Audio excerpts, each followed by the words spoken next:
Fala, meus alunos, vamos aqui começar a resolução de 155 questões de lei de execuções penais. Pessoal, peço aos senhores que não imprimiram essa lei ainda, tá? Que imprimam, leiam a lei seca e também resolvam as questões pertinentes ao assunto, tá? Hoje iremos, de uma forma bem objetiva, resolver aqui essas questões, essa bateria de questões de uma maneira bem rápida, mas também traçando os principais erros das questões, tá? Mostrando tópicos dentro da lei seca que podem derrubar você na prova, tá? E que realmente, quando você assistir esse vídeo, com certeza você vai você vai perceber uma melhora na questão da resolução de questões aí pertinente à lei de execuções penais, tá bom? Então, sem mais delongas, pessoal, vamos começar aqui a nossa resolução de questão pertinente ao assunto, tá bom? Então, vamos lá, pessoal. Compete ao juiz da execução penal federal a execução das penas impostas a sentenciados pela Justiça Federal, Militar ou Eleitoral, quando recolhido a estabelecimento sujeito à administração estadual. Pessoal, olha o bizu, ó. Questão errada, tá? Se o preso está recolhido a um estabelecimento estadual, ele está recolhido e está preso no estabelecimento estadual. Só que a sentença dele veio da Justiça Federal. E a pergunta que fica, quem é que aplica? Quem é que vai fazer a execução da pena? É o juiz da execução penal federal ou o juiz da execução penal estadual? Pessoal, na verdade, não é o juiz da execução penal federal. Tudo vai depender de onde ele está recolhido. Se ele está recolhido na administração estadual, quem vai executar é o juiz das execuções penais estaduais e não federais. Tá? Estaduais. Ok? Então, questão bem interessante aí. Com certeza você já leu aí na lei seca a lei de execuções penais, ok? Vamos lá. Tudo vai depender de onde ele vai estar recolhido, ok? Então, se ele está recolhido aqui, ó, na administração estadual, com certeza, o juiz da execução penal é que realmente vai estar executando essa pena. Não vão confundir juiz da execução penal com o juiz da sentença. O juiz da sentença foi outro, né? Vamos supor que for da federal, militar ou eleitoral, só que dependendo de onde ele já está recolhido, né, quem vai aplicar essa sentença é o juiz da execução penal estadual, no caso, porque na questão ele está dizendo que ele está recolhido sobre a administração estadual.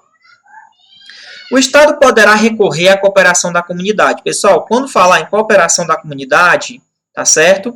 Não é poderá, o Estado deverá, tá? Ele deverá recorrer a cooperação da comunidade nas atividades de execução da pena, tá? E das medidas de segurança. A execução penal tem por objetivo, então grifa, pessoal, aí a questão do objetivo, tá? A execução penal, qual é o objetivo da execução penal? O objetivo da execução penal é efetivar as disposições de sentença ou de decisão criminal e proporcionar condições, pessoal, olha, agora grifa aí, ó, para a harmônica integração social do condenado e do internado. Então, pessoal, o objetivo da execução penal é a questão de proporcionar condições para uma harmônica integração social do condenado e do internado, deixando a nossa questão aí, questão correta, ok? Então, vamos continuar. Condenados por crime doloso, com violência de natureza grave contra a pessoa, com exceção dos crimes hediondos, cara, sem lógica, né? Se o cara comete um crime doloso com violência de natureza grave, e também o cara comete crime hediondo, que é um crime também de natureza grave também, né? Esses presos que cometeram, né? Esses caras que cometeram, né? Esses crimes, tá bom? Dolosos, contra violência de natureza grave contra a pessoa, e também crimes hediondos, eles serão submetidos a uma espécie de identificação por DNA, né? Eles vão ser submetidos a uma espécie de identificação por DNA, até por técnica indolor, tá certo? Professor, então aqui a questão está errada, porque ele tirou crimes hediondos perfeitamente. Na verdade, os crimes hediondos, eles também, né, logicamente, crimes dolosos, né, com a intenção, com certeza, eles estarão sujeitos ao exame de DNA, tá? Professor, e se ele se recusar a fazer? Aí, com certeza, ele vai estar cometendo uma falta grave, né? Se ele se recusa a fazer. Então, ó, crime doloso, né? Violência de natureza grave, também inclui-se os hediondos. Na questão está dizendo que tem exceção. Não. Aqui se inclui também os hediondos. Beleza? Não, mais um X aqui, tá? Vamos lá. O condenado ao cumprimento de PPL, que é pena privativa de liberdade, em regime fechado, será submetido ao exame criminológico. Aqui, com certeza, já fica a dica para vocês. O preso que está em PPL, condenado, tá? Logicamente, em regime fechado, ele vai começar na penitenciária, no estabelecimento penal, né? Ele, pessoal, tem que se submeter a uma espécie de exame criminológico para garantir aquele princípio constitucional da individualização da pena e também para que possa ocorrer uma classificação, uma adequada classificação do preso, né? Para que eu possa dividir e colocar ele nas celas de acordo com as classificações, tá bom? Então, na verdade, esse exame criminológico ele é obrigatório para o preso em regime fechado, tá? Ele será submetido, então é obrigatório, a lei, ó, será. Agora, professor, em relação aos presos em regime semiaberto, não é obrigatório, tá certo? O preso em regime semiaberto não é obrigatório, ele está submetido ao exame criminológico, tá? Então, só quem vai estar sujeito a esse exame é o preso em regime fechado, tá bom? Quando ele diz na questão, assim como os presos em regime semiaberto, deixa a questão errada, porque ele está querendo dizer que o preso em regime semiaberto também é obrigatório ser submetido, sendo que não é, porque não é obrigatório para o caso do preso em regime semiaberto. Ok? Então, vamos continuar aqui a nossa resolução de questões. Vamos lá, aqui é o enunciado, tá? O preso tem direito à assistência material, à saúde, jurídica, educacional, social e religiosa. Vamos lá. Assistência aos presos é um dever do Estado, mas não se estende aos egressos, deixando a nossa questão errada, meus alunos. Ora, pessoal, na verdade, a assistência realmente é um dever do Estado, mas quando ele diz que não se estende aos egressos, os egressos são aqueles presos que não ficam mais no estabelecimento penal, eles, né, não faz mais parte daquele vínculo ali do estabelecimento, já saiu. Né? Então, quando ele é liberado, né, ele não fica mais no estabelecimento penal, aí ocorre o livramento dele, ele, por um período de 1 ano, ele é considerado egresso. Né? Ou também, se ele está em livramento condicional, o período que ele está no período de prova também é considerado egresso. Quando ele diz que o egresso não está sujeito, né, à assistência do Estado, deixa a questão errada, porque o preso egresso, ele também está sujeito à assistência do Estado. Tá? Assistência à saúde compreende atendimento médico, farmacêutico, odontológico e psicológico. Será, pessoal? Não. Não entra o atendimento psicológico. É o atendimento médico, tá? Atendimento médico, farmacêutico, odontológico, pessoal. São 3, tá? Ele colocou psicológico aqui, tá? Só para lhe confundir, ok? Então, vamos continuar aqui nossa resolução de questões. Todos os presos têm direito à assistência jurídica, independentemente da sua condição financeira. Pessoal, questão errada. Questão errada, tá? A assistência jurídica garantida pelo Estado, pessoal, é aos presos que não têm recursos. Quando ele coloca independentemente da sua condição, deixa a nossa questão errada. A assistência jurídica aos presos é só para aqueles presos que não têm condição de pagar um advogado, tá bom? Um advogado particular. Então, questão errada, tá? Na assistência educacional, o ensino de 1º grau e 2º grau são obrigatórios. Será, pessoal? Errado, pessoal. E aí, como é que fica, hein? O que é obrigatório é só o ensino de 1º grau. 2º grau não é obrigatório, deixando a nossa questão errada, tá? Então, o que é obrigatório é o ensino de 1º grau, ok? Dentro da assistência educacional, beleza? Então, vamos lá. Não esqueçam, pessoal, desses detalhes, tá bom? O liberado definitivo, ó, já saiu do presídio, né? Estabelecimento penal. Pelo prazo de 2 anos, é considerado egresso. Não é pelo prazo de 2 anos. O liberado definitivo, meus amigos, tá certo? Então, vamos lá. O liberado definitivo, pelo prazo de 1 ano, tá? Pelo prazo de 1 ano, ele é considerado egresso, tá? 2 anos já não é mais considerado egresso, tá? Que é aquele cara que já foi liberado. Então, quando ele é liberado, pelo período de 1 ano ainda, ele é considerado egresso, ou seja, ele ainda tem direito a algumas situações no presídio, inclusive alojamentos, né, a questão de comida, tá certo? Então, lembra que o Estado também ele vai estender a assistência aos egressos. Então, na verdade, não é pelo período de 2 anos, tá certo? Ele é considerado egresso por um período de 1 ano. Passou desse período, já não é mais considerado egresso, ok? O liberado condicional, né, sobre condições, algumas condições impostas, tá? Durante o período da prova dele, não é considerado egresso, deixando também nossa questão errada. Senhores, o liberado condicional, durante o período de prova, né, o período que ele vai estar lá sobre prova, onde o juiz vai estar analisando se ele vai cumprir realmente as decisões bonitinhas, né, se ele vai cumprir aí os requisitos. Então, nesse período de liberdade condicional, tá certo? O preso também é considerado egresso, tá? A questão errada. Vamos aqui à nossa questão 12, meus alunos. O egresso tem direito à concessão, se necessário, de alojamento e alimentação em estabelecimento adequado, pelo prazo de 2 meses improrrogáveis. Será, pessoal? Errado. Tá? Realmente o prazo ele é de 2 meses, tá? Mas é um prazo prorrogável por igual período, deixando a nossa questão errada. Realmente, o egresso ele tem direito, se necessário, a alojamento e alimentação dentro do estabelecimento adequado. Agora, pelo prazo de 2 meses, professor? Sim, pelo prazo de 2 meses. Só que quando a questão diz que é improrrogáveis, né, esse prazo, deixa a nossa questão errada, meus alunos. Tá? Porque esse prazo ele pode ser prorrogável por igual período. Né? Prorrogável,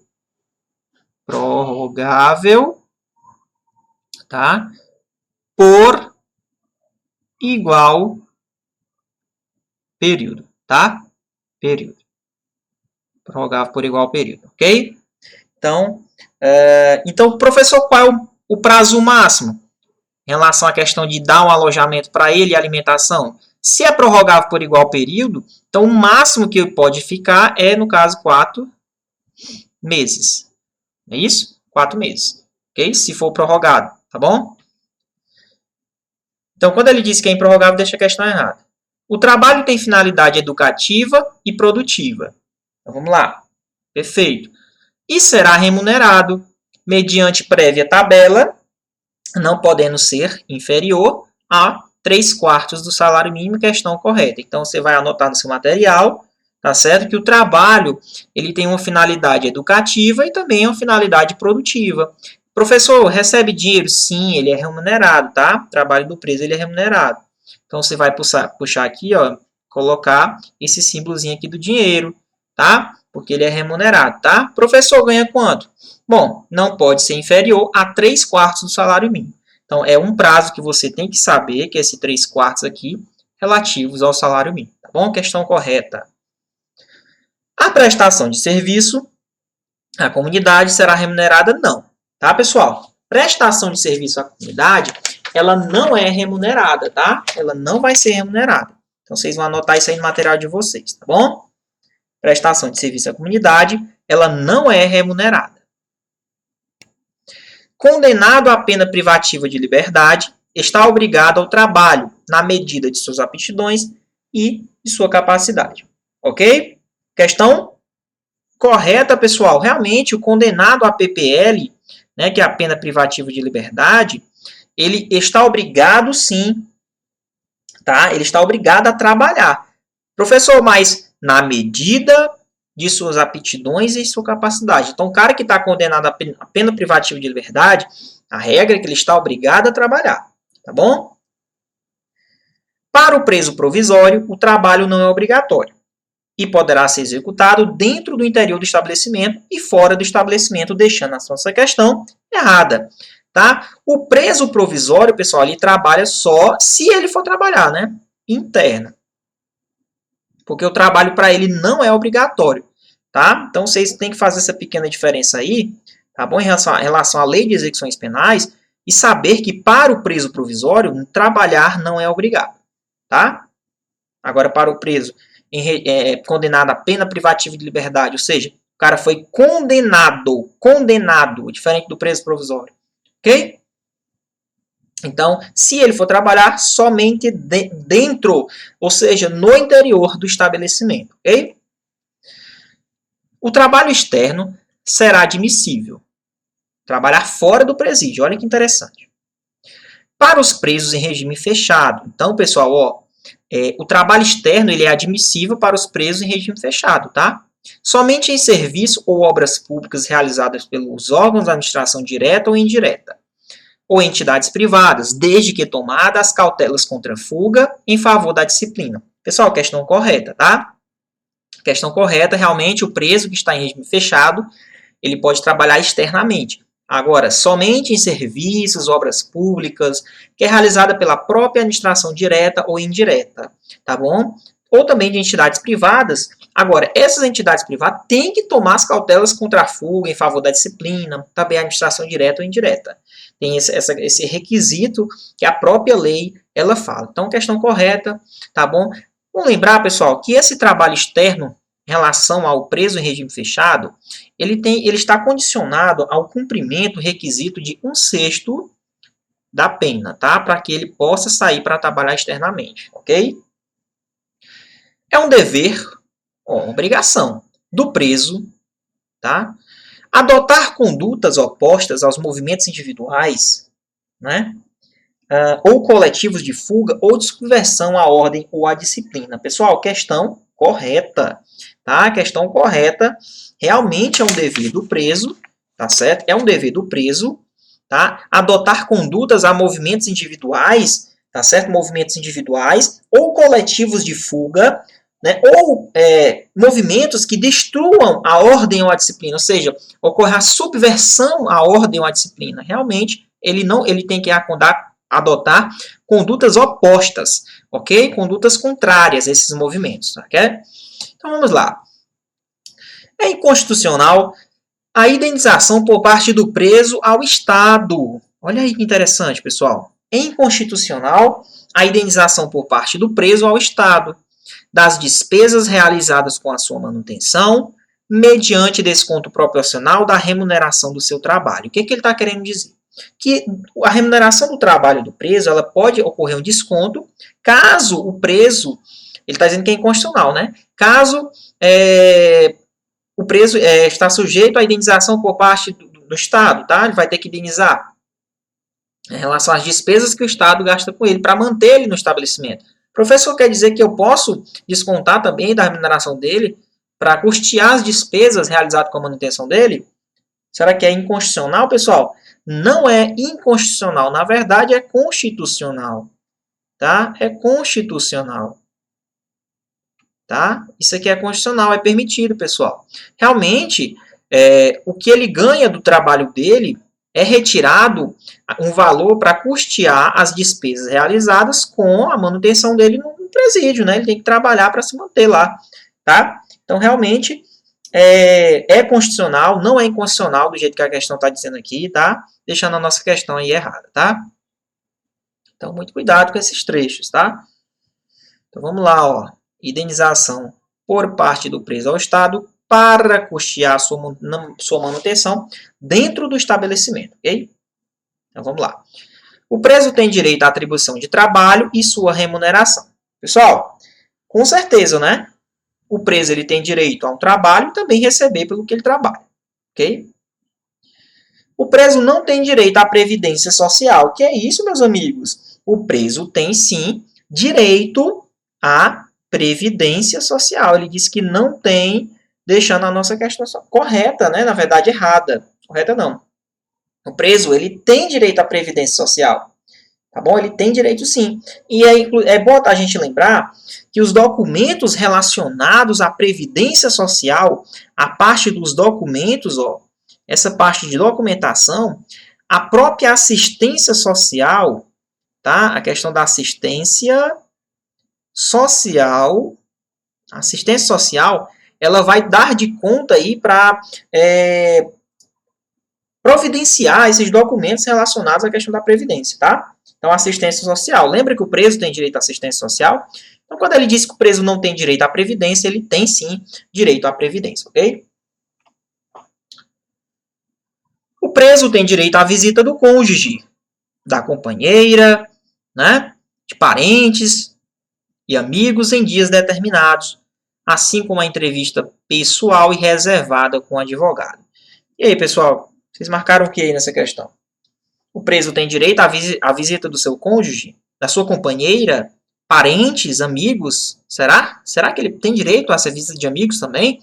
Em dias determinados? Assim como também uma entrevista pessoal com o seu advogado e reservada. Olha que interessante esse termo, ó, reservada com o seu advogado. Tá? Será que ele tem direito a isso, pessoal? Com certeza. Tá? Com certeza ele tem direito a essas entrevistas, essas visitas do cônjuge, da companheira, dos parentes e amigos, ok? Entrevista reservada e pessoal com seu advogado.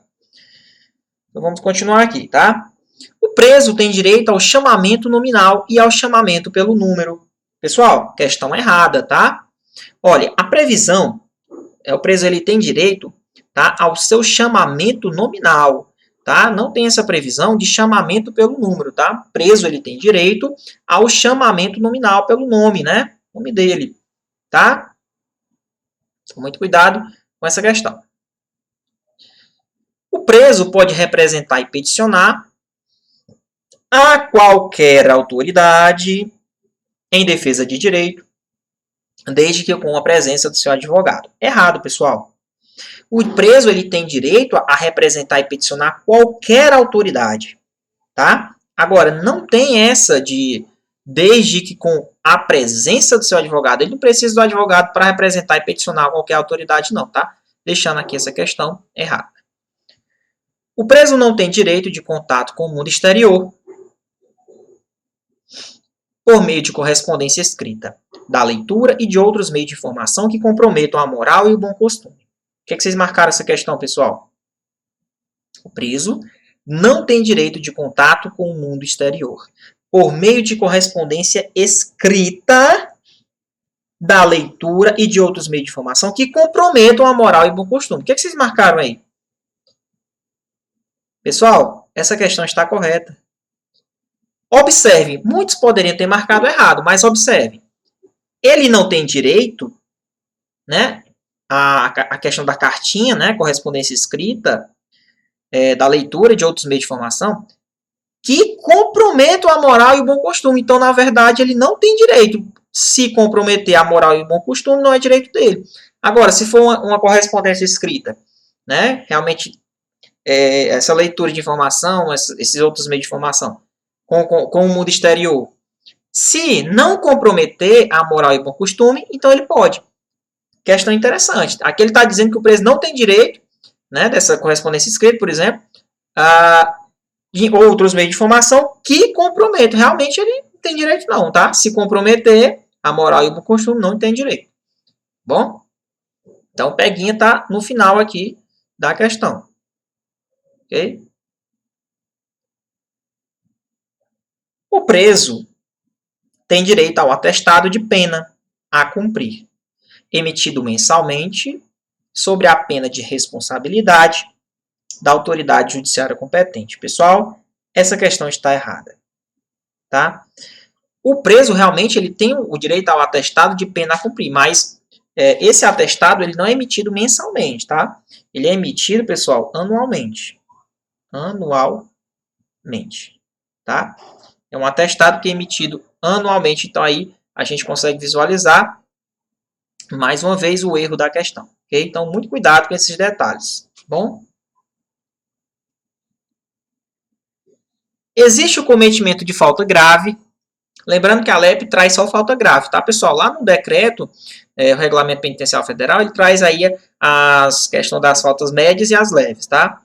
Então, existe o cometimento de falta grave nas penas restritivas de liberdade, tá? Mas não existe falta grave no cumprimento de penas restritivas de direito. Pessoal, questão errada, tá?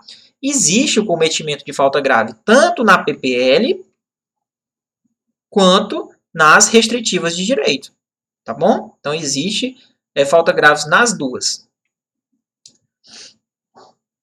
O preso que fugir comete falta grave.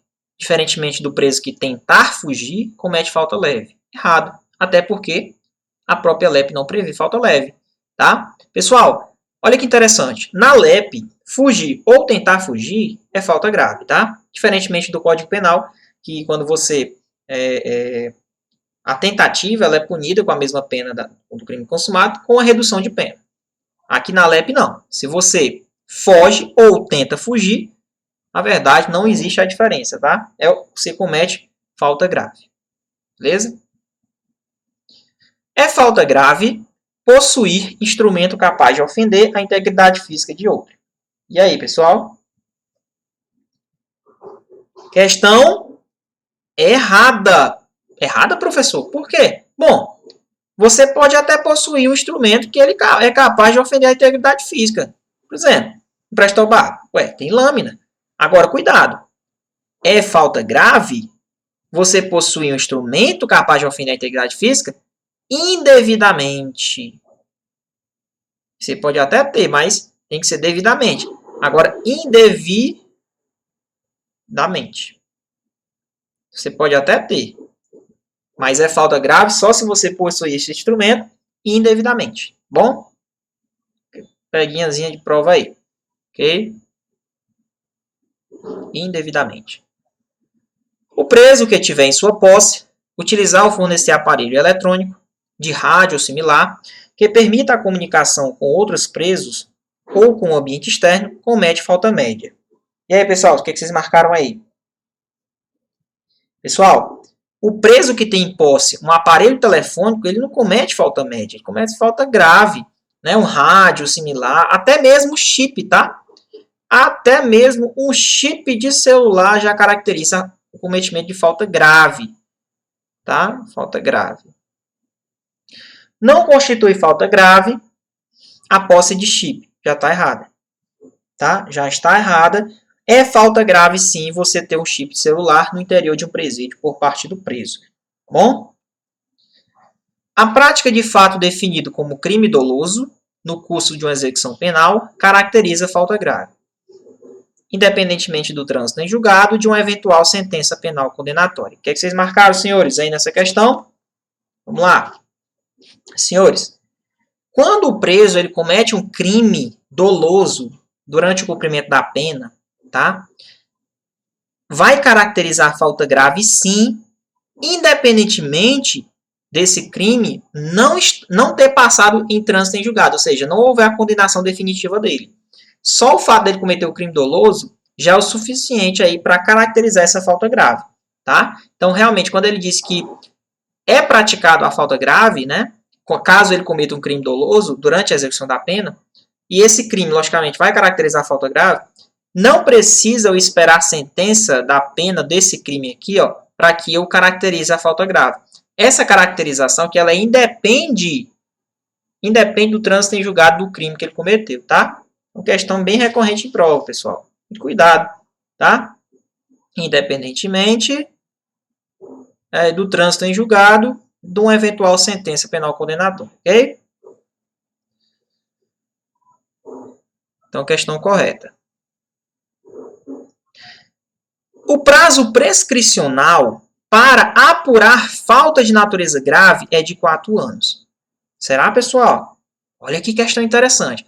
O prazo prescricional para apurar uma falta de natureza grave. Então, vamos supor que o preso cometa uma falta de natureza grave, o Estado ele tem um certo tempo para punir esse preso. Mas qual o período que caracteriza o prazo prescricional para apuração dessa falta grave, pessoal? Bom, é o menor lapso considerado no Código Penal. Então, a gente vai ter que considerar o menor lapso, tá? Do CP, né? O menor lapso do Código Penal. Professor, e qual é o menor lapso do Código Penal, pessoal? 3 anos e não 4 anos. Tá?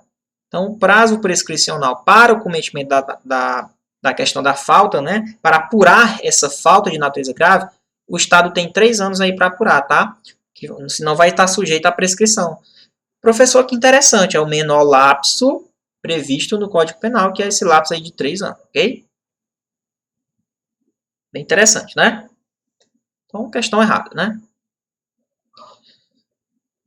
Para o reconhecimento da prática de falta disciplinar, olha aí, no âmbito da execução penal, é prescindível a instauração de um procedimento administrativo pelo diretor do estabelecimento prisional, assegurado o direito de defesa a ser realizado por um advogado constituído ou de um defensor público nomeado.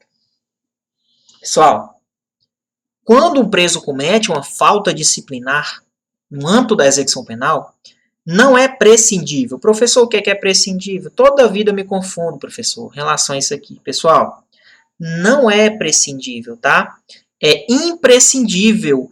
Pessoal, é necessário que seja instaurado um procedimento para apurar essa falta disciplinar. Quando ele diz que é prescindível, é a mesma coisa que não depende. Sabia disso? Não depende. Ou seja, ele está dizendo que não depende de um procedimento, sendo que depende. Ou seja, na verdade, é imprescindível, tá? Na verdade, ele depende sim desse PAD, ou seja, ele depende, tá? Ele vai depender desse procedimento, tá? Deixando a nossa questão errada. O cometimento de falta grave enseja a regressão para o regime de cumprimento de pena mais gravoso. E aí, o que vocês marcaram, pessoal? Questão correta, tá? Realmente, quando você comete falta grave, pode ensejar você regredir para o regime de cumprimento de uma pena mais gravosa. Vamos supor que você estava no regime aberto. Se você comete falta grave, você pode voltar para o fechado, tá? Tranquilamente. Agora, se você está no fechado, você não pode ir direto para o aberto. Você tem que primeiro passar pelo semi-aberto, para depois pular para o aberto. Agora, quando é para regressão, persalto, né, que a gente chama, essa regressão, voltando, quando ele comete uma falta, pode pular do aberto direto para o fechado, tá? Sem passar aí voltando pelo semi-aberto. Essa sequência de cumprir aí a escadinha é só quando ele vai aí regredindo a questão da regressão para o regime, tá? A progressão, na verdade, do regime, né? Agora, a regressão, quando ele comete falta grave, ele pode pular do aberto para o fechado direto, tá? Ou seja, ele pode pular para um regime bem mais gravoso, ok? Questão correta. O cometimento de falta grave não mais enseja a perda da totalidade do tempo remido, mas limita-se ao patamar de 1/3, cabendo ao juízo das execuções penais dimensionar o quanto. E aí, pessoal? O que é que vocês marcaram? Vamos lá. Estão gostando da resolução de questões? Coloca aí no chat, beleza? O cometimento de falta grave não mais enseja a perda da totalidade do tempo remido, mas limita-se ao patamar de 1/3, cabendo ao juiz da execução penal dimensionar o quanto. Questão correta, tá, pessoal? Pessoal, primeiramente, o que é tempo remido? O tempo remido é quando ele vai remir a pena pelo estudo, né, ou pelo trabalho, tá? É uma espécie de diminuição de pena. Ele vai estar estudando e trabalhando para diminuir sua pena, né? Ou seja, vai ser considerado como esse período que ele está estudando e trabalhando, né, como pena cumprida. Tem os prazos aí previstos, né? Então, na verdade, por exemplo, se você trabalha 3 dias, né, vai remir 1 dia de pena. Agora, se for em relação ao estudo, é questão de 12 horas, né? Então, 12 horas, aí, 1 dia de pena, tá? Então, nesse caso, quando você comete uma falta grave e você já juntou os seus tempinhos bonitinhos lá, ó. Você juntou os tempinhos, ó. Tempos remidos. Aí você comete uma falta grave. Professor, a dúvida, perde tudo isso aqui ou perde só 1/3? Pessoal, o limite, né, ao patamar de 1/3. Ele pode perder até 1/3 do tempo que ele conseguiu aí remido quando ele comete falta grave, mas ele não pode perder tudo, tá? Então, cabe ao juiz da execução penal dimensionar esse quanto. Então, realmente, essa questão 36 está uma questão correta, tá? Então, quando ele comete uma falta grave, não perde todo o tempo remido, não é todo, ele vai se limitar a um patamar de 1/3 desse tempo, tá? Então, não esqueçam disso aí, questão de prova, tá? A falta grave interrompe o prazo para obtenção do livramento condicional. Questão 37, questão errada, pessoal.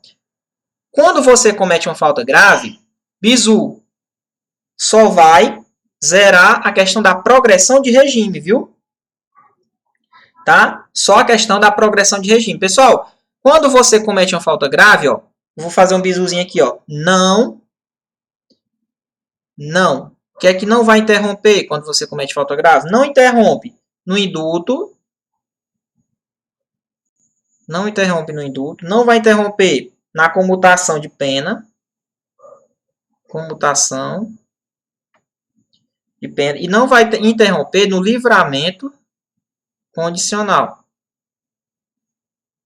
Não interrompe. Professor, onde é que interrompe? O que é que interrompe quando eu cometo falta grave? Pessoal, vai interromper na questão da progressão. Tá? Vai interromper a questão da progressão. Beleza? Então, muito cuidado com isso aí. Beleza? Agora, dizer que interrompe o livramento condicional, não interrompe. Beleza? Tá aqui, é só pegar esse visual. Não clique, tá? Não interrompe indulto, não interrompe computação e não interrompe o livramento condicional. Pega o visual, pega o visual. Beleza? Ó, indulto, computação e livramento. A prática de falta grave não interrompe o prazo para aquisição de indulto. Acabamos de ver. E da comutação, também acabamos de ver. Salvo se houver expressa previsão a respeito em um decreto em relação à concessão dos benefícios. Correto, tá? Pessoal, olha, a regra é que quando você comete uma falta grave, não vai interromper nem o indulto, nem a comutação, nem o livramento condicional. Por exemplo, no indulto e na comutação, geralmente vem por decreto. Se o próprio decreto prevê alguma coisa relacionada que interrompe, aí vai interromper. Mas isso se o próprio decreto prevê. Se o decreto não prevê, não vai interromper nem o indulto nem a comutação. Beleza? Quando você comete uma falta grave. Beleza? Essa concessão desses benefícios aqui. Ok?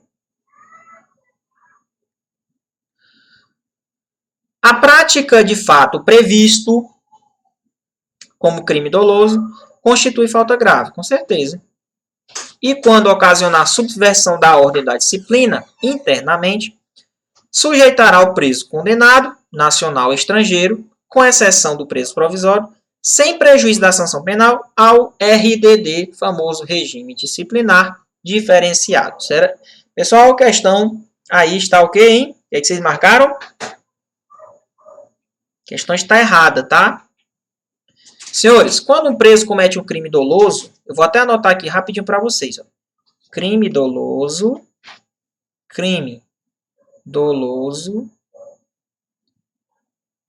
Aí você comete falta grave também, né? Logicamente, falta grave. Agora, se essa falta grave, ela ocorrer a questão de subversão, ó, subversão à ordem e à disciplina, o preso pode sofrer uma sanção. Que sanção é essa, professor? Colocar ele no RDD, ou seja, regime diferenciado disciplinar, né? Na verdade, o regime disciplinar diferenciado. Sério, professor? Com certeza. Se ele comete crime doloso, que também é falta grave, e destruir a ordem e a disciplina, ele pode sofrer a sanção de ser incluso aí no RDD. Agora, essa inclusão do RDD, ó, vai depender de uma decisão de quem, hein? Do juiz, tá? Não é do diretor do estabelecimento. O diretor do estabelecimento, ele pede o juiz, tá? Mas vai depender da autorização do juiz. Ok? Professor, e quem é que está sujeito? O preso condenado, nacional, até estrangeiro também. E também o preso provisório. Na questão, ele está tirando ele, ó, com exceção do preso provisório, deixando a questão errada. Sendo que o preso provisório também pode estar sujeito ao RDD. Ok? Não faz essa diferenciação. O regime diferenciado disciplinar tem duração máxima de até 2 anos, sem prejuízo de repetição da sanção por nova falta grave da mesma espécie. Realmente, pessoal, com essa atualização do pacote anticrime aí, tá? A duração máxima do RDD é até 2 anos, tá? Professor, pode repetir? Tem prejuízo? Pode repetir sim, tá? Sem prejuízo de uma repetição da sanção, caso ele venha a cometer uma nova falta grave da mesma espécie, ok? Questão correta. Beleza? Então, fica ligado na questão desses 2 anos aqui, tá? 2 anos. Beleza? Questão dos 2 anos. Beleza? Vamos lá, pessoal. Uma das características do RDD é o recolhimento à cela individual. Questão correta, tá? Então, quando ele está sujeito ao RDD, ele vai ser colocado em uma cela individual. Ok? Então, professor, pode cela escura? Pode não, meu amigo. Pode punição coletiva, professor? Pode não, tá? Então, ó, o preso ele vai estar recolhido em uma cela individual quando ele está no regime disciplinar diferenciado. As visitas no RDD são quinzenais. E aí, pessoal, questão correta, tá? As visitas para o preso que está no RDD são quinzenais. Dias. Beleza? Quinzenais. As visitas serão de 3 pessoas, tá? Pessoal, 3 pessoas não, tá? Duas pessoas, ok? 2 pessoas. As visitas serão de 3 pessoas, por vez a serem realizadas em instalações equipadas, tá? Para impedir o contato físico e a passagem de objeto. É só lembrar, igual aquele estilo americano, ó. O cara fica aqui do lado e a pessoa, né, o preso e a pessoa fica aqui do outro lado, tá? Né? Então, para impedir essa passagem de objetos, tá? Por pessoa da família, ou no caso de um terceiro, autorizado judicialmente a ter esse contato, essas visitas. Professor, duração da visita. Duração aí de 2 horas, ok? Duração de 2 horas a visita. Então, questão errada, porque na verdade não é 3 pessoas por vez, é 2 pessoas por vez, ok? No RDD, o preso tem direito à saída da cela. Com certeza, né? Por 2 horas diárias para o banho de sol. Questão correta, pessoal. Tá certo? Então, ele tem direito a 2 horas diárias de banho de sol. Beleza? Só lembrar do solzinho aí, onde ele tem direito a 2 horas. Professor, na verdade, fica quantos presos aí no banho de sol? Até 4 presos. 4 presos, tá? Detalhe, não pode ser... esses presos têm que ser de grupo criminoso diferente, tá? Não pode ser do mesmo grupo criminoso. Ok? Então, tá aí, grupos criminosos diferentes. Tá bom? Então, professor, então a saidinha lá para tomar um banho de sol, até 2 horas diárias para banho de sol, no máximo aí 4 pessoas, tá? Só desenhar aí os presos aí, 4 presozinhos, para fazer o banho de sol para quem está no RDD. 4 presos. Bom? Vamos lá, questão 45. No RDD, as entrevistas serão sempre monitoradas, inclusive aquelas com o seu defensor. Meus senhores, salvo, não inclusive, salvo aquelas com o seu defensor. Então, as entrevistas com o advogado dele, defensor dele, tá, não precisam ser monitoradas, tá? Mas a regra é que elas serão sempre monitoradas, né, as entrevistas. Mas a entrevista com o defensor dele não precisa, tá? Não precisa. Deixa eu a questão errada. Então, muito cuidado aí. Sempre monitoradas. Agora, com o defensor, não precisa. No RDD, né, não existe fiscalização do conteúdo da correspondência. Ora, se não existe. Errado, né, pessoal? Existe sim a fiscalização da correspondência. Lembra que o preso ele não pode utilizar o direito dele da inviolabilidade da sigilo da correspondência para cometer atos ilícitos, né? Então, se o diretor aí perceber que ele está passando aí contabilidade de tráfico de drogas, por exemplo, pode sim ser interceptado. Pode ser sim fiscalizado esse conteúdo aí da cartinha, né? Da correspondência. Ok? Não existe, deixa a questão errada. Existe sim. No regime disciplinar diferenciado, as audiências serão feitas obrigatoriamente por videoconferência. Pessoal, errado. No RDD, as audiências elas são feitas o quê? Preferencialmente. Preferencialmente. Não é obrigatoriamente, tá? Ó, cuidado, questãozinha de prova. preferencialmente por videoconferência. Beleza? Não é obrigatório que seja feito por videoconferência, ok? Então, muito cuidado, pessoal, muito cuidado, ok? O regime disciplinar diferenciado não será aplicado aos presos provisórios, já vimos que já, né? Ele será aplicado sim aos presos provisórios. O regime disciplinar diferenciado também será aplicado aos presos provisórios sobre os quais recaiam fundadas suspeitas de envolvimento e participação, né, com organização criminosa, associação criminosa, pessoal que faz parte de facções, ou milícia privada, independentemente da prática de falta grave. Questão, pessoal, bem fundamentada, questão correta, tá? Então, o segredo está bem aqui, ó. Então, caso o preso provisório seja comprovado aí, né, que ele, preso provisório, tem uma suspeita que ele é envolvido, né, ou participa de organização criminosa, associação criminosa ou milícia privada, né? Agora, independentemente dele cometer falta grave, basta ter a suspeita que ele é envolvido, né, com a questão da organização, da associação. Aí já pode estar assim sujeito ao RDD, tá? Se existem indícios de que o preso exerce liderança em organização criminosa, olha aí, liderança, líder. O regime disciplinar diferenciado será preferencialmente cumprido em estabelecimento prisional federal. Questão boa, hein? Vocês marcaram o quê? Vocês marcaram o quê? Pessoal, se ele é líder de organização criminosa, o regime disciplinar diferenciado com certeza vai ser obrigatoriamente cumprido em presídio federal. Obrigatoriamente. Obrigatório. Ok? Obrigatório. Questão errada, tá? Então vamos lá, pessoal.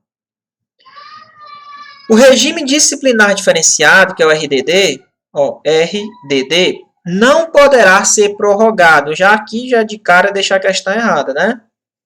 Ele pode sim ser prorrogado, tá? Inclusive, pessoal, ele pode ser prorrogado aí, ó, por período sucessivo de 1 ano, né? Quando perdurar essa questão aí. Então, período sucessivo de 1 ano, tá? Vamos lá. Existindo indícios de que o preso mantém vínculos com a organização criminosa, o regime disciplinar diferenciado poderá ser prorrogado sucessivamente por período de 2 anos. Não. Se ele tem vínculos com a associação, com a questão da organização, pessoal, pode ser prorrogado por período de 1 ano, tá? E não por período de 2 anos. Caso ele tenha um vínculo com a organização criminosa, esse regime disciplinar diferenciado, ele pode estar sendo prorrogado sucessivamente por período de 1 ano, ok? Beleza? Questão errada. A visita por pessoa da família, ou no caso de terceiro, autorizado judicialmente, será gravada em sistema de áudio ou de áudio e vídeo. Olha que interessante. A visita por pessoa da família, ou no caso de terceiro, autorizado judicialmente, será gravada em sistema de áudio ou de áudio e vídeo, com autorização judicial, fiscalizada por agente penitenciário. O que é que vocês marcaram? Hein, pessoal? Olha aí, ó. Essas visitas que ocorrem no RDD, né, logicamente autorizada pelo juiz, ela é gravada em sistema de áudio e vídeo. Beleza? Sistema de áudio e vídeo. Tem que ser gravada, né? Logicamente com autorização judicial. Quem é que fiscaliza, pessoal? O agente penitenciário. Tá? Fiscalizada pelo agente penitenciário, ok? Então vamos lá. Após os 6 meses de RDD, o preso que não receber a visita, após 6 meses, por pessoa da família, ou no caso de terceiro, autorizado judicialmente, poderá, após um prévio agendamento, ter contato telefônico que será gravado com a pessoa da família. E aí, pessoal? O que vocês marcaram nessa questão? Ó, aqui ele está dizendo que depois de 6 meses, o cara está no RDD, se ele não receber visita, né, pessoa da família, o juiz ele pode, logicamente, com prévio agendamento, né, ter contato, esse preso ele vai ter o contato telefônico, olha que interessante isso aqui, ó, né, que vai ser gravado, logicamente, né, com uma pessoa da família. E aí, pessoal, questão correta, tá? Ó, com uma pessoa da família, tá? Com uma pessoa da família, ok? Uma pessoa. Então, questão correta, beleza, pessoal? Então, vamos aqui se atentar aos detalhes, ó. Beleza? Após 6 meses de RDD, se ele não recebe a visita, o juiz pode autorizar, não é obrigatório, né, esse contato telefônico. Então, existe a possibilidade. Vai ser gravado e, logicamente, o contato com a pessoa da família. Beleza?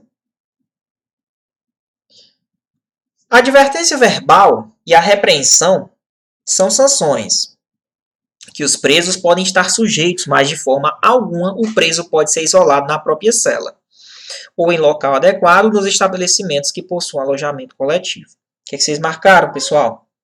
Questão errada.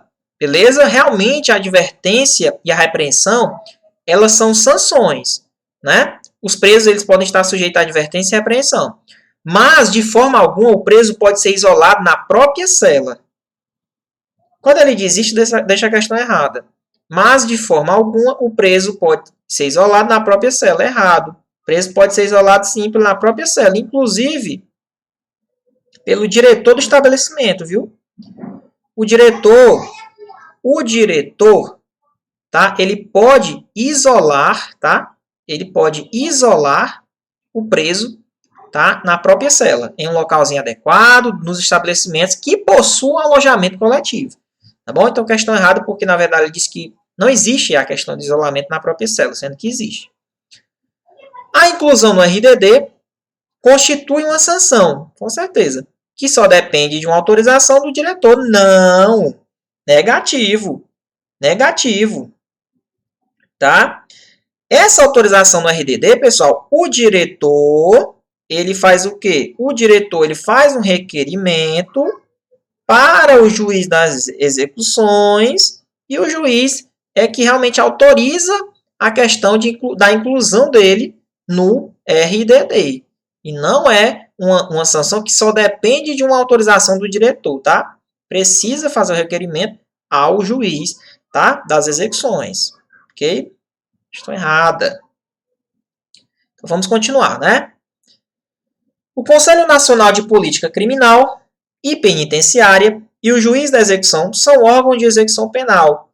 Olha que interessante. O Conselho Nacional de Política Criminal e Penitenciária e o juiz da execução são órgãos de execução penal, deixando a nossa questão correta, pessoal.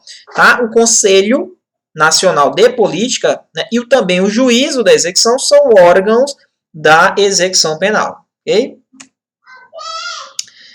O Conselho Nacional de Política Criminal e Penitenciária será integrado por 15 membros. Então, o Conselho Nacional de Política Criminal e Penitenciária não é integrado por 15 membros. Ele é integrado aí por 13 membros, tá? 13 membros. Beleza, pessoal? 59. O Conselho Nacional de Política Criminal e Penitenciária, olha que interessante, o Conselho Nacional de Política Criminal e Penitenciária, com sede na capital da República, é subordinado ao Ministério da Defesa. E aí, pessoal? O que vocês marcaram aí? O CNPCP, que é o Conselho Nacional da Política Criminal e Penitenciária, cai demais em prova essas competências. Realmente ele tem sede na capital da República. Agora, ele é subordinado não ao Ministério da Defesa, né, pessoal? Subordinado ao Ministério da Justiça. Beleza? Ministério da Justiça, ó. Que o erro aqui, ó.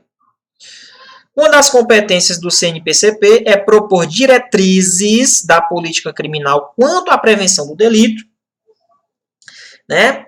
A administração da justiça criminal e também, né, a execução das penas e das medidas de segurança. Então, olha a palavrinha-chave. Quem propõe as diretrizes da política criminal quanto à prevenção do delito, a administração da justiça e a execução da pena é o CNPCP? Com certeza, pessoal. Realmente questão correta, tá?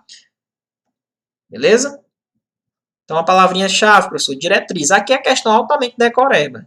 Ok? É competência do Conselho Penitenciário, tá? Promover a avaliação periódica do sistema criminal. Bizu. Quando falar promover, tá? Com promover a avaliação periódica do sistema, né, para adequar o sistema às necessidades do país, não é o Conselho Penitenciário, tá?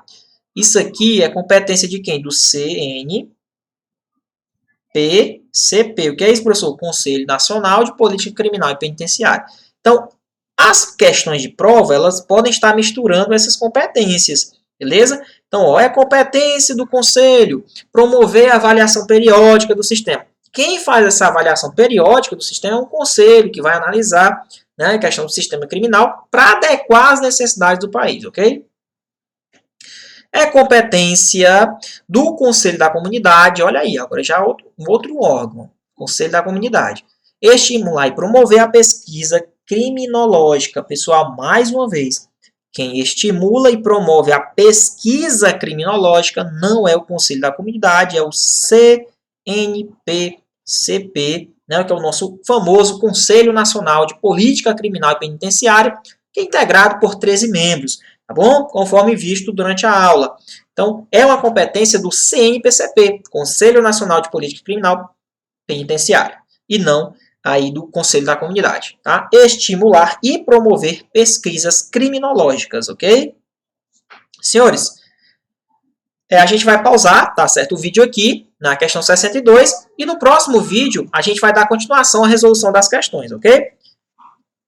Não esqueçam de assistir o próximo vídeo aí, dando continuidade às questões, beleza, pessoal? Então a gente para na questão 62, para o nosso vídeo não ficar tão longo, e esperem a publicação do vídeo 2 relacionado à questão da resolução de questão da Lei de Execução Penal, ok? Valeu, um grande abraço, beleza, para vocês, e até a próxima, pessoal!